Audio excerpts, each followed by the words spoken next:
En Tanzanie, on assiste à une explosion du nombre d'élèves dans les écoles primaires et secondaires depuis que le gouvernement a implanté une politique de gratuité scolaire.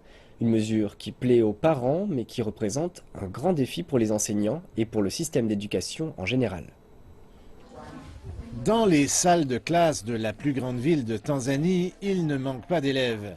Il y a ici 60 élèves et l'année prochaine, ils seront encore plus nombreux. Le nombre d'inscriptions a monté en flèche depuis que le président a implanté une politique de gratuité scolaire dans le pays. Pour les écoles, il s'agit d'un défi énorme qui n'a pas été vu depuis des années. Pour obtenir une bonne éducation, nous devons augmenter le nombre d'enseignants, mais aussi améliorer les infrastructures. C'est un défi pour les classes, les bureaux, le matériel didactique, les livres, etc. Mais je pense que tout sera prêt à temps. Dans le passé, les élèves devaient amener leurs propres livres et les parents devaient contribuer. Mais maintenant, il n'y a plus d'autres frais de scolarité dans les écoles publiques et même les écoles privées peuvent devenir moins chères. Les changements du président Magufuli pourraient avoir un impact profond sur une génération entière d'enfants tanzaniens. Des milliers d'enfants supplémentaires arrivent dans les écoles publiques et les écoles privées comme celle-ci. Mais le défi pour toutes ces écoles est de s'assurer qu'ils peuvent maintenir la qualité de l'enseignement. Les élèves de cette école privée sont si bien entraînés qu'ils peuvent eux-mêmes se transmettre les différentes leçons.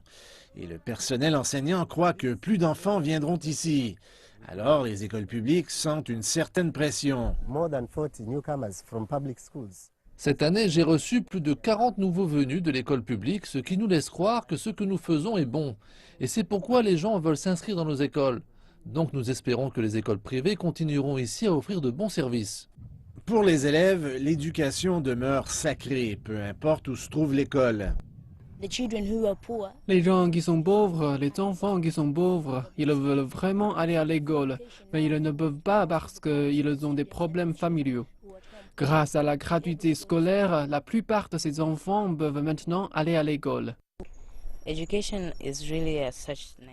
est une bonne chose. Si vous voulez devenir une bonne personne, une bonne éducation va permettre de devenir quelqu'un de bien. C'est quelque chose de bien. Le président a fait une promesse qui s'est avérée très populaire. Mais le vrai test, ce n'est pas seulement de remplir les classes d'élèves, c'est plutôt de leur enseigner quelque chose une fois qu'ils seront là.